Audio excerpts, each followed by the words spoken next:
advise that the views and opinions of the hosts and guests do not reflect those of the station.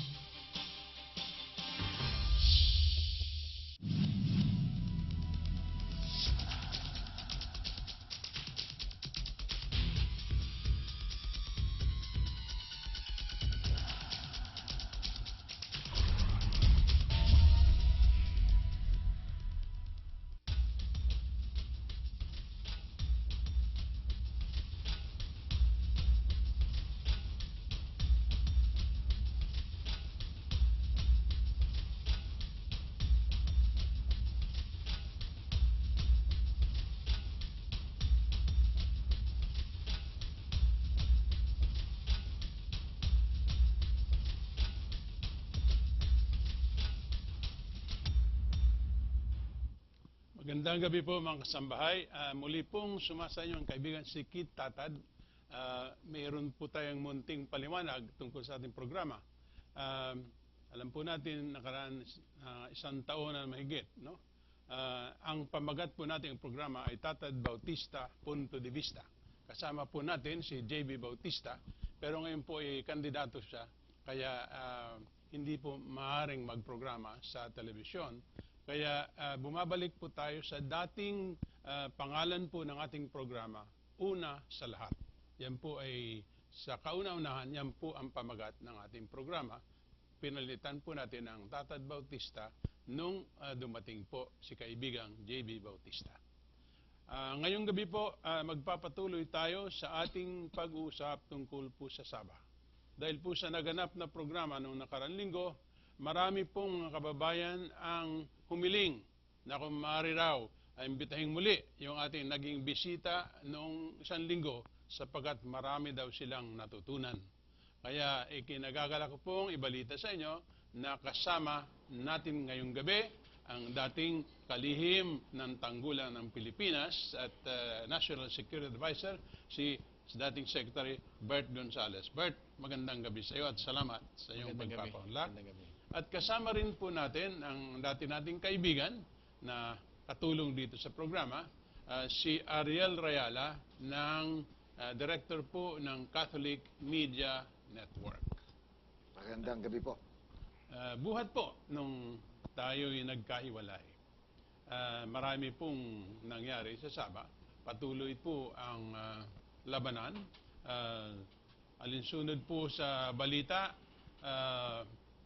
mas marami na raw po ang casualties nito, no? Pero mukhang kino-contest yung sinasabi sa pahayagan ng Malaysia ng ating mga kaibigan dyan sa Taguig, no? Ayan po ay ating mapapakinggan mamaya. Pero ang pinakamalaga pong nangyari na, nanawagan na po ang UN Secretary General na kung pwede, itigil na ang pagpatay sa mga supporters ng Sultan of Sulu na nasa Sabah. Tila hindi po pinakinggan ng Malaysia. Kaya patuloy po yan. Ngayon, ang katanungan, marami po tayong katanungan at ito'y ating itatanong para po tayong lahat mga kababayan ay magsamang pag-isipan po ito kung ano ang dapat sagot sa mga katanungan ito. Ito po ang mga katanungan. Sino po ang magbibigay ng proteksyon sa mamamayang Pilipino na tinutugis ng puwersang dayuhan kung ang ating pamahalaan na mismong may obligasyon na pangalagaan ang kapakanan ng ating mga kababayan ay hindi papayag na magbigay ng proteksyon? Yan po ang unang katanungan. Pangalawa, kung sa wari ng mga manunuri ay meron pong violation ng human rights o kaya genocide na nagaganap dito sa pagpapaslang at pagpapatay sa mga supporters ng Sultan sa Sabah, sino po ang magdadala ng sakdal sa kinaukulang International Tribunal kung ang mismong pamahalaan natin ay ayaw gawin ito? Pangatlong katanungan, Paano malalaman po ng buong mundo na nagkakaroon nga ng massive violation of human rights laban sa ating mga kababayan o kaya genocide laban sa ating mga kababayan kung ang ating pamahalaan ay nandun po sa panig ng pinanggagalingan po ng violation of human rights ng ating mga kababayan. Susunod na katanungan.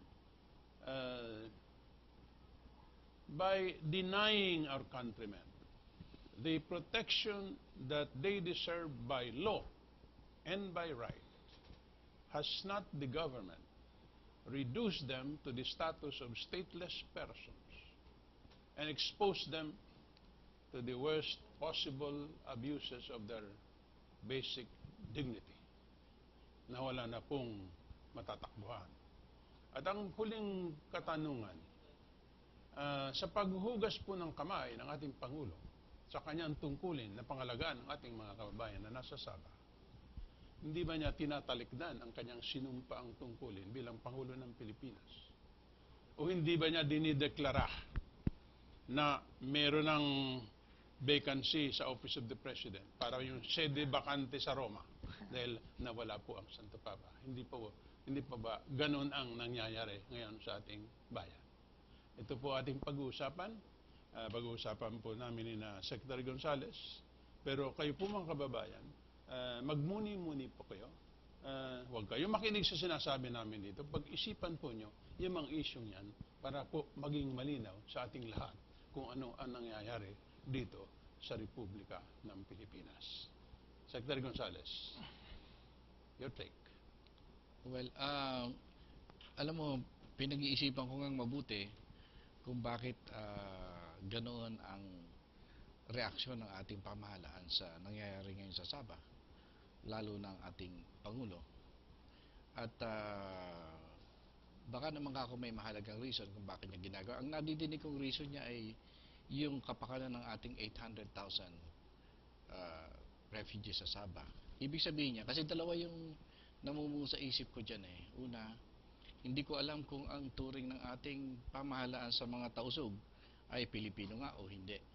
Kasi kung Pilipino ang turing diyan, eh di dapat iniintindi naman yung isa pang reason na baka talagang hiyang-hiya tayo sa Malaysia. Ayaw natin na may sumama ang loob niyan at lalo na meron silang ginagawang peace agreement na ang third party ay ang Malaysia. Yun siguro konsiderasyon kung bakit ganito ang reaction sa nangyayari ngayon sa mga kababayan nating kasalukuyang nahaharap sa panganib sa Sabah.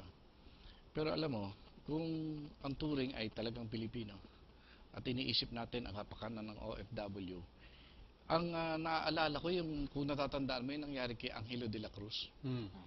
Alam mo si Angelo de la Cruz ay isang Pilipino lamang. Isang Pilipino lamang. At ang talagang nakalaban natin sa issue na yan ay ang United States of America. Ang pinakamalakas na bansa sa buong daigdig. Dahil sa Iraq. Alam nyo, sinisisi tayo dahil ang kondisyon ng mga gustong magpugot ng ulo kay Angelo de la Cruz ay i-pull out natin yung ating tropa sa Coalition of the Willing. Tama. At nung pinull out natin yan, ay nagsimula rin mag-pull out din yung mga ibang bansa. Kaya masasabi natin na talagang iyan ay napakaseryosong bagay as far as the United States is concerned. But we choose to protect one citizen against the interest of a very powerful nation. Yun, pinag-isipan kong mabuti bakit natin ginawa yan eh. I think what we are trying to do at that time is to prove to all our citizens abroad that our government will be there regardless kung ikaw ay nasa panganib, nahandyan ang gobyerno para proteksyonan ka. To me, that is the significance of one person that we sacrifice a very important foreign relation question. Isinakripisyo natin yan. At iyan ay pinagdusahan ng gobyerno natin ng matagal. The implication of that, but we choose to defend the life of one Filipino. To prevent his beheading. We pulled out our troops in the Coalition of the Willing. Kaya ito nakikita ko ngayon, wow. Sabi ko ito hindi isang Pilipino lamang. 200 plus na Pilipino. Of course, the circumstances and the reasons are the same. This is what I'm trying to say. Na kapag tayo ay sumasaklulo sa ating mga kababayan sa abroad, regardless of the reason, isinisave muna natin, saka na natin pinag-uusapan. At isa pa, si Flor Contemplasyon, o yung marami tayong mga sinisave dyan. Ako, pinadala ako sa Kuwait ng ating Pangulo para isave ang isang maid na talaga namang brutally murdered. Bata pa ang minarder, but we are trying to save. At pagdating dito, hindi naman natin ikinukulong, hindi natin pinapailan ng kaso. And here we are, you know. Saan pupunta ang Sultanate ngayon? Hinahabol sa Sabah, pero pag umuwi ka dito, kulong ka. Yan ang, huwag You natin see? pakawalan yung puntong niya, mga You see? kababayan. You see? no? Anong kaso? Ang sinasabi You po see? ni Secretary Gonzales, na yung Pilipino na nasa ibang bansa, kahit na nagkasala, pinarusahan under the law, gagawin ng ating pamahalaan ang kaya niyang gawin para mailigtas kung maililigtas yung Pilipino yon. At ito yung nangyari, hindi lamang po sa administrasyon na nakaraan, kahit na dito po sa administrasyon mismo ni Pinoy. Yung ating Vice Presidente, nakailang beses na yan. Nagpunta ng Pumunta China. sa ibang bansa, sa China. Ipupugutan, Ito yan. kinabukasan, pumunta si Vice Presidente Binay para makiusap. Ang kaso pa nun, nakakahiya. Oo. Droga. At yun ay convicted drug Courier. courier. No? Sa China, sa Middle East po, nagre-raise po tayo ng blood money para po maiwasan yung pagpugot ng ulo doon sa kababayan natin. Na nakatulan na po in a fair, obviously fair trial. Trial. Dito po, pumasok yung ating mga kababayan sa Sabah.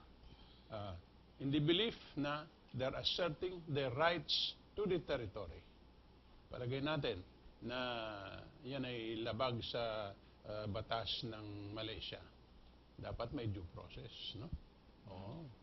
Huhulihin at pananagutin sa batas ng Malaysia para magkaroon ng fair trial. May narinig akong balita, Senator, Secretary. Sabi ni Pangulong Aquino, kapag ka daw hiningi ng Malaysia, malamang i-extradite itong si Sultan Jamul Kiram patungo ng Malaysia. Hindi ko maintindihan kung bakit gano'n ang stand ng pamahalaan. Samantalang yun ang biktima doon sa scam, yung si Amalilio, doon sa Malaysia, ayaw extradite pabalik sa atin ng Malaysia. Meron ba Hindi na protektahan. extradition treaty? Wala Ay, walang tayong extradition extradition. treaty. Wala tayong extradition. So, pwede po ba yun? Yung ibigay natin si Jamalul Kiram doon sa Malaysia para pugutan siya ng ulo doon? Ay, hindi naman siguro siya pupugutan ng ulo sa Malaysia, pero ang ibig ko lang sabihin, sa sitwasyon ngayon, alam mo, maraming mga implikasyon yan, no? Pero sa sitwasyon ngayon, ang unang ipinag-iisipan natin ay ang pagliligtas ng buhay. Yan ang importante sa ngayon.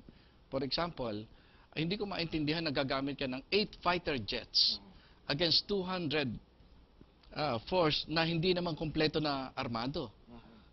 Na ang sinasabi ng sultan natin ay dadalawang po ang armas. May handguns. Mga handguns pa at mga itak. Sabi din ng Malaysian Police. O tapos 30 lang ang gagamitan mo ng 8 fighter jets surrounded by 3,000 special forces at mga pulis. Anong sinasabi ng ating ng ating gobyerno? Wala. Hindi ba kahit na mayroong digmaan, mayroon ding alituntunin kung ano ang maaari mong gamitin laban sa kalaban, hindi ba, Secretary? Kaya nga, tsaka ako sa tingin ko, kung ang hangarin ay maipasa ilalim ng batas ng Malaysia ang ating mga kababayan na sa palagay nila ay nagkasala at gumawa ng hindi tama, dapat sana is as much as possible spare their life. So wala akong nakikitang pamamaraan na sparing the life of our people there. And what are we doing here? You know? Sinasabi natin na, okay, bahala kayo, gawin niyo ang gusto niyong gawin. Kasi pumasok yan dyan in a conspiracy. Sabi na po. Wala po Eh, bang... isa pa yan, may conspiracy pa daw. I mean, you know, alam mo, malaking Napabanggit po yata implikasyon kayo yan. dyan sa conspiracy na yan. Ay, ewan ko nga, paborito tayo eh. So, I mean, nakita mo naman yung, natatawa ako dyan eh, dahil sabi ni Secretary Lasierda, ay baka baka guilty si Secretary Gonzales kasi hindi naman namin siya itinuturo nagpapaliwanag niya. Anong hindi itinuturo? Lumabas sa dyaryo. Lumabas sa dyaryo, galing sa kanila Oo, galing Tapos, sa kanila yun. alam mo, makakalimutin yata yung sinabi nila 2 weeks ago, nakakalimutan nila 2 weeks after. Mhm. Masama yan. Pagka ganyan ang gobyerno natin, Pero mahirap. isang detalye yan, yung nakikita mo yung mukha nila Sierda, siya nagsasalita on all issues, parang, alam mo yung spokesman, tagapagsalita ng Pangulo, ang sinasabi lang yan, kung ano yung dapat, yung gustong sabihin ng Pangulo. Pero sa lahat ng issue yung dadating, nasasagot niya on the spot, ay ibig sabihin, Pangulo na siya ng Pilipinas. Ako po yung naging tagapagsalita ni Marcos for 10 years. Limitado po yung sinasabi ko. Sabihin ko lang, yung akala ko, yun ang pananaw ng Pangulo ng Pilipinas. Hindi yung, kahit na parang usapang kanto, nandun pa rin yung la mierda, no? I mean, yung la sierda. Sorry. Oh. May tanong kay Secretary Gonzales. Kasi parang pag kinumpile natin ang lahat ng statement ng Palasyo ng Malacanang, minamaliit to the point na parang nuisance yung sultanato dito sa Pilipinas. In so doing, ano ang nangyayari sa ating claim sa Sabah? Pinaliit din ba natin ang ating tsansa? Pinahina ba natin ang ating argumento? Ay, talagang malaking epekto yan talaga. Kaya nga sinasabi ko, na isa sa dapat natin, kung ang pag-uusap sana sa Sultanate, ang isa sa pinaka-important domestic concern o step na nating gawin ay bigyan ng karapatang pag-recognition ng ating sultan. Kung hindi, kasi sabi nga, yung sovereignty claim natin is premised on the proprietary rights claim ng ating sultan. Kung ang pagtingin natin sa sultan natin ay napakaliit, paano irerespeto yan? Kayo po naman obviously nauna sa amin ng ilang taon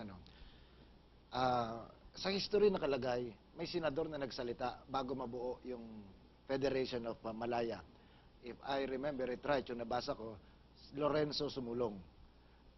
Siya yata yung ahente ng Malaysia sa Pilipinas nung araw. Tapos niribat siya ng isang Liberal Party Senator, Jovito Salonga. Kamag-anak po yata ng Pangulo ngayon, yung Lorenzo Sumulong, na nagtutulak ng interest ng Malaysia noon. Congressman pala noon Congressman na Joey Sumulong. Salonga. Ay, ayoko nang masyado namang mag-speculate ganun kasi ang importante dyan ay itong issue ng Sabah. Ay tinitingnan ko yung mga argumento doon, mga legal na talagang magagaling, Pero ang sinasabi ko lang, this is far more than legal ang issue nitong Sabah. Alam mo, ang history ng ating bansa ay nakaangkla dyan. Kung hindi natin bibigyan ng tamang recognition ang issue ng Sultanate ng Sabah, parang tinatalikuran natin ang nakaraan natin at ang ating kasaysayan. Sa akin, masyadong importante yung issue na yan sa Sultanate. At kung ano ang pagtatrato natin sa Sultanate, yan talaga ang pagtatrato natin sa dangal ng ating nakaraan. These are to me very important points, Kaya kahit sinasabing ako'y collaborator dyan, hindi ko rin maiwasan na makihalo, di ba? Makihalo kahit hindi ko talaga alam kung paano nagsimula yan. Sa point of view po ng security expert, anong dahilan? Bakit itong ating gobyerno muntik na makipagyera sa 3 peraso ng bato sa karagatan? Samantalang doon sa malapad na lupain ng Sabah, parang napaka-timid ng posisyon ng gobyerno. Well, kasi ang tingin ko dito kasi nagsimula yung premise na itong ginawa ng sultan ay para ma-derail yung peace talks. Kaya ang pinakikita ng ating pamahalaan ay napaka-importante ng kapayapaan ng peace talks. Sa tingin ko naman, ito hindi talaga makakaabala. Alam mo, insulto na rin sa mga Malaysian kapag ganyan ang pag-iisip na ipinararating ng ating gobyerno. I think the Malaysian government is mature enough to distinguish between what is of their interest and what is of interest of the region and the world. Ang peace talks na nangyayari sa Pilipinas, malaki talaga ang epekto sa region natin. Kapayapaan ang pinag-uusapan dyan. I don't think isasakripisyo ng Malaysia yan because of a particular issue na concerns them. Iba ang peace talk, iba ang claim ng North Borneo. Magkaiba yan. Hindi ganun palagay ko ang takbo ng mga utak ng iba. Lagi nating, baka gusto nating isinisingit yung standard natin dito sa Pilipinas masyadong limitado. Okay. Tingnan nating maigi yung peace talks na yan. sinasabi ni Pangulong Pinoy na itong pagpunta ng mga tao ni Sultan sa Sabah, yan ang sisira doon sa kanyang peace talks. No? Halimbawa, hindi nangyari yung Sabah incident na yan. Naniniwala ba tayo na pag nabuo yung Moro political entity doon sa framework agreement, at yung entity nga siyang papalit sa arm na hawak ngayon ng MNLF, magkakaroon na po tayo ng katahimikan? Kasi yung hawak ngayon ng MNLF ay mawawala at ang papalit yung MILF. Ano? Yan ba'y tatanggapin ng MNLF at yan ba ang panggagalingan ng katahimikan sa Mindanao? Mahabang usapin pa yung peace talks na yan. Ano? Ang masasabi ko, for the purpose of, kahit alisin mo pa ang Malaysia dyan, yung proseso ng peace talks ngayon ay magtutuloy pa rin. Hindi yan hihinto. Hindi nangangahulugan na magtatagumpay. No? Pero kung proseso ang pag-uusapan, itong nangyari sa peace talks natin, nag-generate ito ng interest ng lahat ng important players for peace. No? With or without the Malaysians, I think it will proceed. Okay. It will proceed. Okay. Now, yung sinasabi mo magtatagumpay ba ito o hindi is another matter, no? Alam nyo, dapat, ewan ko kung babalikan nila itong pinanggalingan itong peace effort. Ito naiintindihan ito ng Malaysia. Because from the start, we said, papaano mo ibibigay ang isang teritoryo sa MILF na ibinigay mo na sa MNLF? These are basic questions. This is the same territory you're giving. Isn't it about, dapat sana importante na magkaroon ng importanteng negosasyon at dialogue ang MNLF at MILF. Isang question yan. Iyan kasama sa framework yan ng peace talks ngayon na nauunawaan nila. Diyan sa puntong yan, tayo po'y titigil pansamantala at babalikan natin pagkaroon ng ilang sandali.